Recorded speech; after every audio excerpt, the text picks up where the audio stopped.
exploring women's multiple experiences of war and peace in Sri Lanka. This program examines women, conflict, and popular music.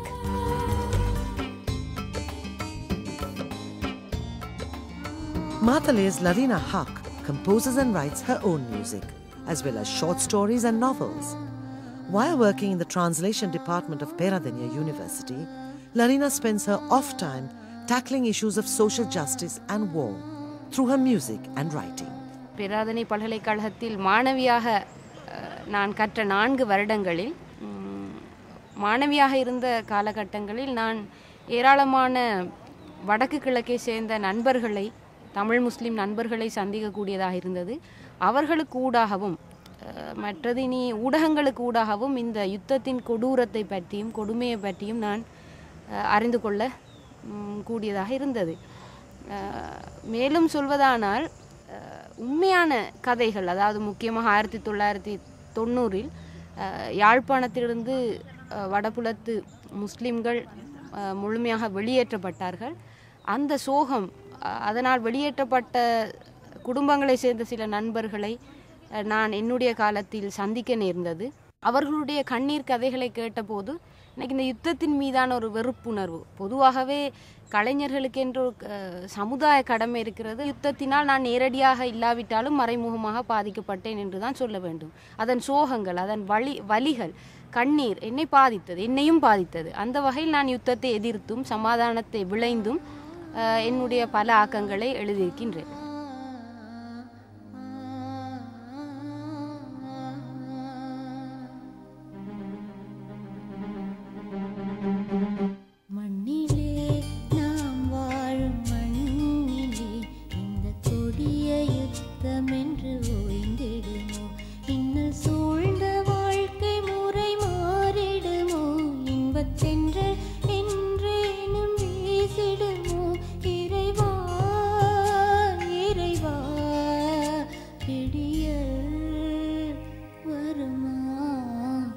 இசைத்துறை என்பது ஒரு சக்தி வாய்ந்த ஊடகம், ஒரு சக்தி வாய்ந்த கருவி என்று நான் கருதுகின்றது. அதாவது எங்களுடைய கருத்துக்களை, எங்களுடைய அபிப்பிராயங்களை மக்கள் மத்தியில் மனதை ஈர்க்கக்கூடிய விதத்தில் கொண்டு செல்லக்கூடிய ஒரு சிறந்த சாதனம் என்று நான் கருதுகின்ற காரணத்தினால் இந்த துறையில் ஒரு முஸ்லிம் சமூகத்தில் இசைத்துறைக்கான பங்களிப்பை பொறுத்தவரையில் ஒரு பெரிய இடைவெளி காணப்படுகிறது. அந்த இடைவெளியை இட்டு நிரப்புவதோடு இந்த துறைக்கு ஊடாக நல்ல பல கருத்துக்களை சமூகத்துக்கு எடுத்து செல்வது ஒரு பெண் என்ற வகையில் அல்ல, ஒரு ஒரு இந்த நாட்டின் ஒரு பிரஜை என்ற வகையில் என்னுடைய ஒரு கடமையாக நான் நினைக்கின்றேன்.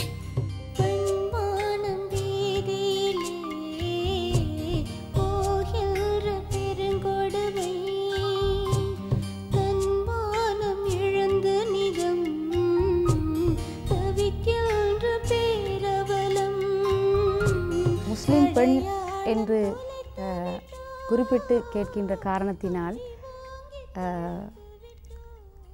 உண்மையில் இந்த பால் சமத்துவம், அவ்வாறே சமூக பொறுப்பு என்பதை ஆணுக்கும் பெண்ணுக்கும் வேறுபடுத்தப்பட்டிருப்பதாக நான் நோக்கவில்லை.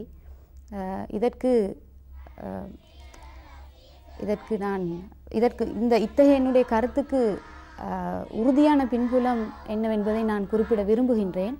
அந்த அடிப்படையில் நான் சார்ந்திருக்கின்ற இஸ்லாமிய சமயம் இந்த பால் சமத்துவத்தை, அதாவது சமூக பொறுப்பு என்ற நோக்கில் வேறுபடுத்தி பார்க்கவில்லை. நான் மாத்தளையில் பிறந்து வளர்ந்தவள் என்ற காரணத்தினால் தமிழ், சிங்கள, முஸ்லிம் எல்லா சமூகங்களை சேர்ந்த மக்களுடனும் தான் நான் பிறந்து வளர்ந்தேன். அந்த வகையில் நான் பேராதனை பல்கலைக்கழகத்துக்கு வந்தவுடன் எந்த பெரிய வித்தியாசமான உணர்வையும் நான் பெறவில்லை என்று தான் கூற வேண்டும். அத்துடன் இங்கு இந்த பேராதனை வளாகத்திலே எந்த ஒரு சமய மொழி பேதமும் இல்லாமல் ஒரு தாய் வயிற்றில் பிறந்த சகோதரர்கள் மாதிரி நாங்கள் ஒன்றாக வாழக்கூடிய பாக்கியம் எங்களுக்கு கிடைத்தது. உண்மையில் அதன்போது இந்த நாட்டில் எல்லோரும் இவ்விதமே வாழ்ந்தால் எவ்வளவு நன்றாக இருக்கும் என்ற ஒரு இனிமையான கனவு எனக்கு எழத் தவறுவதும் இல்லை.